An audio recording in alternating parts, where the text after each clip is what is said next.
Terima kasih Anda masih bersama kami di program Ruang Bicara Publik, dan saya juga masih bersama narasumber saya Ibu Ratna Dewi selaku Kadis Pemberdayaan Perempuan dan Perlindungan Anak Kota Kendari. Baik, Ibu Ratna Dewi, kita lanjut lagi. Ini makin menarik penjelasan dari Ibu Kadis sendiri bahwa ternyata dari fungsi pemberdayaan perempuan dan perlindungan anak Kota Kendari ini ternyata awalnya kami berpikirin hanya untuk beberapa item saja tugas yang dilakukan. Ternyata pada saat Ibu menjelaskan di segmen pertama, fungsinya sangat besar.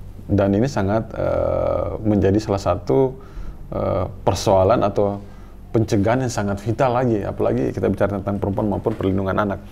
Nah, saya kembali di pertanyaan di awal yang sempat terputus Ibu Ratna Dewi. Setelah Ibu melakukan sosialisasi di masyarakat kepada ibu-ibu dan kemudian sampai di tingkatan kecamatan, kelurahan, apakah ini memiliki pengaruh juga, Bu? Maksudnya ternyata setelah Ibu melakukan pola pencegahan ini berpengaruh dengan jumlah berkurangnya juga kasus-kasus yang Ibu tadi jelaskan, atau jangan-jangan Ibu melakukan sosialisasi tapi tidak memiliki pengaruh besar juga? Ya, seperti apa itu, Bu? Oh, ya. Ya, terima kasih. Jadi pada intinya memang kalau kita tidak bisa pungkiri ya bahwa sosialisasi itu memberikan pemahaman pada masyarakat tentang bahayanya misalkan cybercrime tadi, kemudian bahayanya TPPO, perdagangan orang, kemudian juga PKK tadi itu sendiri kita memberikan penguatan kapasitas, itu sangat berdampak sekali daripada penekanan tingkat kekerasan itu sendiri. Karena kalau kita data yang terakhir dari Oktober itu kurang lebih dia sifatnya tidak signifikan ya naiknya. Justru pengurangan ya. Dari tahun ke tahun tidak signifikan, tetapi kemudian tetap ada. Cuman itu tadi yang saya katakan, istilahnya banyak hal yang mereka tidak melaporkan, nah, seperti itu. Tapi kemudian memang dampak positifnya sangat besar, banyak sekali, besar sekali. Disebabkan kita tahu persis karena ketika perempuannya sudah berdaya atau sudah istilahnya dia punya kapasitas baik itu untuk bisa mandiri, mempunyai usaha, apalagi di suasana pandemik ini ya, tentu maksudnya kita bisa sama-sama ketahui bahwa sangat berpengaruh sekali. Apanya adanya PPKM ya, nah, itu sangat berdampak sekali. Tetapi kemudian dengan adanya sosialisasi maupun edukasi kepada masyarakat dan tim penggerak PKK itu sendiri untuk bisa meningkatkan perempuan itu bisa berdaya saing dan mempunyai skill. Itu seperti itu. Baik Ibu Ratna. Nah, ini tadi kan Ibu tadi selalu menjelaskan ada pemberdayaan diberikan terhadap ibu-ibu kita, kemudian pendampingan. Nah, saya maksudnya pemberdayaan apa diberikan bagi ibu-ibu kita sehingga akhirnya potensi-potensi persoalan ini bisa berkurang. Nah, kami belum tangkap itu. Mungkin Ibu bisa jadi pertama karena di bidang pengarus utama gender kan dia di situ bagaimana menghimpun ibu-ibu khususnya ibu-ibu tim penggerak PKK kecamatan dan kelurahan untuk dimediasi dalam hal peningkatan kapasitas baik itu kapasitas ekonomi ya. Jadi kita memberikan pelatihan bagaimana kiat-kiat membuka peluang usaha mikro ya. Yang kita tahu sekarang di masa pandemik ini kan dengan gampang begitu menjualan online. Nah, itu salah satunya. Kemudian juga banyak hal, misalkan tadi pengetahuan tentang bahaya gizi buruk, tentang stunting ya. Nah, tentu ini dari misalkan ibu-ibu PKK ini kan di tingkat kelurahan ada beberapa Pokja. Pokja itu sendiri itu yang memberikan penguatan lagi di tingkat kelurahan, sehingga sangat berdampak sekali kalau kita tahu bahwa ketika pemahaman ibu-ibu di rumah tangga karena kualitas keluarga, ketahanan keluarga dimulai dari rumah. Tentu itu yang kita harapkan sehingga tim penggerak PKK ini sebagai ujung tombak penggerak yang terdepan untuk bisa membina keluarga sejahtera. Itu yang berarti Ibu maksud bahwa pemberdayaan perempuan ini dia mandiri dari segala hal dan tentunya ketika hal itu bisa dilakukan bahwa akan mengurangi potensi yang ada di masing-masing keluarga ya. Baik, Ibu Ratna Dewi, ternyata setelah saya diskusi dengan Ibu ternyata peran dari dinas ibu cukup rumit juga, Iya, persoalan-persoalan yang dihadapi betul. juga. Karena di sini istilahnya fungsinya adalah bagaimana memanusiakan manusia, jadi kemanusiaan. Artinya yang mungkin harus kita berdayakan dalam hal ini perempuan bisa berdaya guna dan bisa mandiri. Dan tentunya juga ketika pemahaman perempuan bahwa dia tampil sebagai sosok, artinya dia hanya bukan sebagai ibu rumah tangga tetapi dia juga bisa menciptakan lapangan kerja, seperti itu. Ya, Bu, apa maksudnya gini?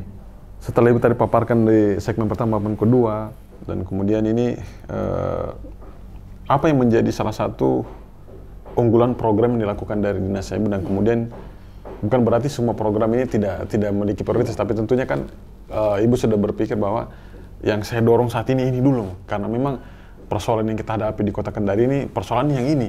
Apakah misalnya tindak kekerasan perempuan atau mungkin pencegahan, misalnya tadi menjelaskan tentang cybercrime dan segala macam, yang tengah dilakukan saat ini, yang menjadi pria utama apa yang dilakukan, Bu? Ya, sekarang kita angkat isunya karena KLA ya, KLA itu Kota Layak Anak. Nah, Kota Layak Anak ini tentu relevan sekali dengan visi misi Bapak Wali Kota, yaitu kota layak huni.